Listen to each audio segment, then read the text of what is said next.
Bien, entonces en este video vamos a continuar con el cálculo de las medidas, en este caso de variabilidad o de dispersión. Para eso habíamos calculado la desviación que es simplemente la diferencia entre los valores de marca de clase de cada una de las clases, lo que tenemos acá, y eso, esa diferencia con la media, ¿no? Entonces, es simplemente la diferencia de cada uno de los valores con la media. Una vez que hemos sacado la desviación, vemos que tenemos valores negativos y positivos, ¿no? Inicialmente la idea eh, era hacer la sumatoria de esas frecuencias, que cuando los datos no están agrupados, la sumatoria nos sale aproximadamente un valor de cero, pero como en la construcción de las tablas de frecuencia solamente tenemos representantes y ya no tomamos en cuenta los valores originales, sino las marcas de clase, que son las que representan una clase, entonces esa sumatoria tiene una diferencia respecto del cero.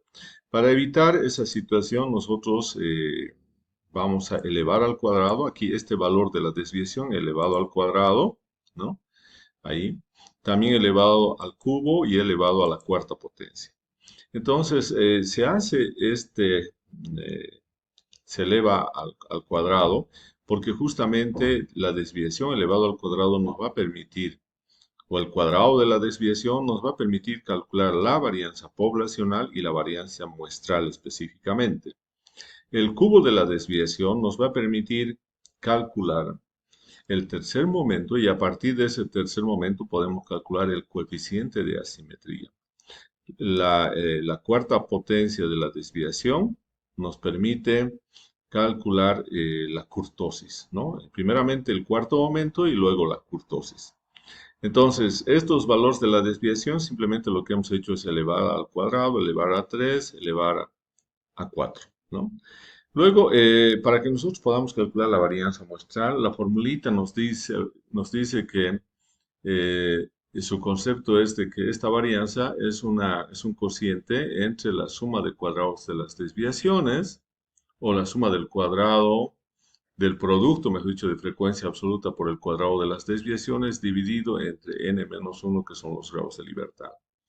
Entonces, acá hemos multiplicado frecuencia absoluta de cada clase, ¿no? Acá, por ejemplo, podemos ver, si revisamos, rastreamos precedentes, frecuencia absoluta, entonces, por ejemplo, para esta primera clase, ¿cuánto? Aquí está el puntito, pues 3, multiplicado eh, por este valor acá, por desviados. Aquí tenemos el valor de desviados, entonces, de esa manera se ha obtenido esos valores. Vamos a quitar las flechas. Y luego hacemos la sumatoria, ¿no? Acá hacemos la sumatoria de todos esos valores del producto de frecuencia absoluta por el cuadrado de la desviación. Bien, ya tenemos entonces todo para calcular ahora la varianza. Y vamos a ir a calcular la varianza, entonces va a ser igual, ¿no? Hemos dicho a la sumatoria del producto de frecuencia absoluta por el cuadrado de la desviación, que es ese valor, dividido entre n-1. Entonces tenemos acá el valor de n, que es la sumatoria de las frecuencias absolutas, y eso tiene que ser menos 1. Bien, entonces tenemos acá una varianza de 9872.5. Esta medida, si bien es el concepto más importante para una medida de variabilidad, pero como está elevando al cuadrado para evitar justamente ese problema de que en todos los casos la sumatoria de las desviaciones tienda a un valor de cero, entonces también las unidades de medida de la variable aleatoria son elevados al cuadrado. Entonces tendríamos gramos, ganancia de peso en gramo día cuadrado, lo cual no se puede interpretar. Entonces, para volver nuevamente a las mismas unidades de la variable con la que estamos trabajando, eso significa la ganancia en peso de novillos en gramos por día, lo que hacemos es sacar la raíz cuadrada de la varianza. Entonces vamos a tener igual raíz de ese valor. Bien, la raíz cuadrada. Y ya tenemos entonces ahora una desviación estándar de 99.4 gramos día, ¿no? Ahora, el coeficiente de variación, eso va a ser igual, ¿no?, a la desviación estándar dividido entre la media tenemos acá, y todo eso multiplicado por 100.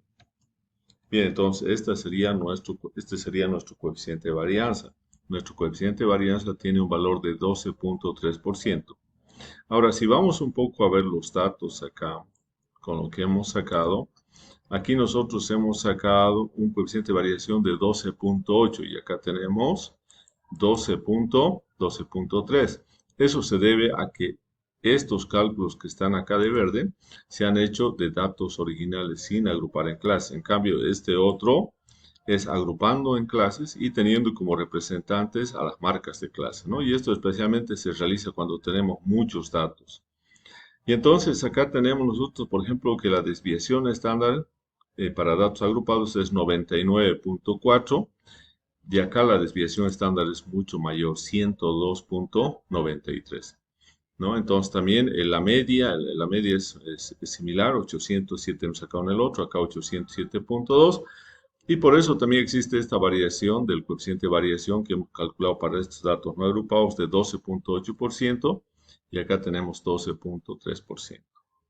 Bien, ahora vamos a calcular las medidas de posición de la variable aleatoria. Entonces vamos a tener acá, C, medidas de posición.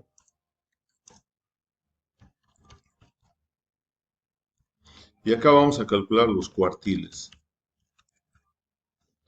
Bien, acá voy a colocar, este va a ser el primer cuartil.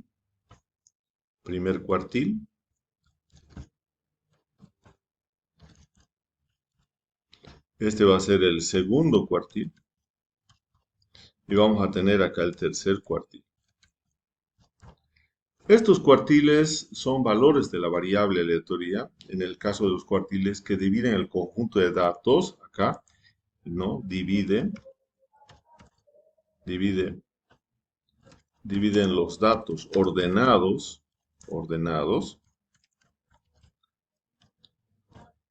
en cuatro partes iguales, ¿no? Y esos valores que dividen en cuatro partes iguales se denominan cuartiles. Y tenemos el primer cuartil que va hasta el 25% acumulado, el segundo cuartil que va hasta el 50% acumulado, por lo tanto tiene que coincidir con el valor de la mediana, y el tercer cuartil que va hasta el 75% acumulado. Para esto nosotros tenemos que también definir cuáles son las clases, ¿no? De cada uno de estos cuartiles. Y esas clases van a ser los acumulados. Por ejemplo, ¿dónde estará el 25% acá? Fíjense, acá tenemos de 7.5 a 32. Ahí está el 25%. Y eso significa que esa clase sería la clase 2. Entonces, la clase del primer cuartil es la clase 2, ¿no? Bien, donde está el segundo cuartil, el 50%, eso está en la clase, como nosotros también podemos ver, es la clase 4, ¿no? Entonces aquí tenemos la clase 4. Bien, y finalmente tenemos dónde estará el 75% acumulado. Aquí vemos que entre 65% y 90% ahí está el 75%. Por lo tanto, esa clase va a ser la clase 5. La clase 5. Entonces vamos a ir acá, que esa va a ser la clase 5. Bien, entonces vamos a calcular el primer cuartil. Eso va a ser igual, entonces tenemos que concentrarnos que la clase 2. Entonces nos vamos a ir acá y vamos a decir, acá tenemos la clase 2, ahí este es su límite inferior. Y ahora vamos a colocar acá más. Entonces, primeramente tenemos que tener n dividido entre 4. Entonces, n, que es 40, dividido entre 4, ¿no? Menos la frecuencia absoluta acumulada, dice, antes de la clase del primer cuartil. Entonces, esa frecuencia es este valor, ¿no? Y ahora tenemos todo eso dividido entre la frecuencia absoluta de la clase del primer cuartil, que en este caso sería 10. 10. Bien. Entonces ahí todo eso multiplicado por el intervalo de clase, y acá tenemos el intervalo de clase. Bien, entonces nuestro primer cuartil, acá lo vamos a indicar que solamente queremos un decimal. Vamos a tener entonces que nuestro primer cuartil va a ser 716.2 gramos por día de ganancia, ¿no? Entonces ese va a ser nuestro primer cuartil. Ahora, si vamos al segundo cuartil, va a ser lo mismo, va a ser la mediana. Entonces vamos a tener acá igual, nos vamos a la clase 4, tomamos, este es el límite inferior, vamos acá, más, y ahora tiene que ser el 50%, por lo tanto va a ser lo mismo, n dividido entre 2, n dividido entre 2, entonces vamos a tener n dividido entre 2, menos la frecuencia absoluta acumulada antes de la clase del segundo cuartil, que va a ser 18, 18. Todo eso dividido entre la frecuencia del segundo cuartil, que sería 8. Bien, y ahora eso multiplicado por el intervalo de clase que tenemos acá. Y entonces podemos ver que tenemos 816.7. Vamos a cambiar el formato de celda y le vamos a decir que queremos un solo decimal, ¿no? Y podemos comprobar, fíjense, el segundo cuartil es 816.7 y la mediana tiene el mismo valor, 816.7. Bien, ahora nos vamos a calcular el tercer cuartil. Igual, no nos olvidemos que está en la clase 5. En la clase 5, entonces vamos a ir acá, ahí, ¿no? Entonces igual vamos a colocar más. Y entonces, como es el 75%, podemos también colocar entonces acá 0.75 por n. ¿N dónde está? Está acá. Bien. Ahora, menos la frecuencia acumulada antes. Entonces, la frecuencia acumulada antes es este valor, ¿no? Bien. Dividido entre la frecuencia absoluta de la clase del tercer cuartil, que sería ese valor, ¿no? Y entonces ahí vamos a tener, ya tenemos todo eso, ¿no? Ahora, multiplicado eso por el intervalo de clase que tenemos acá, y por lo tanto, este sería nuestro tercer cuartil. Entonces vamos a ir acá, le decimos un solo decimal. Bien, aquí tenemos esa sería nuestra clase. Y nuestras unidades nuevamente serían acá gramos por día, ¿no? Lo que tenemos acá, gramos por día. Bien, entonces para interpretar estas medidas de posición, los cuartiles, que dividen en 4 partes, porque también podemos tener otras medidas de posición que son los quintiles, que más bien dividen en 5 partes. ¿Cómo vamos a interpretar?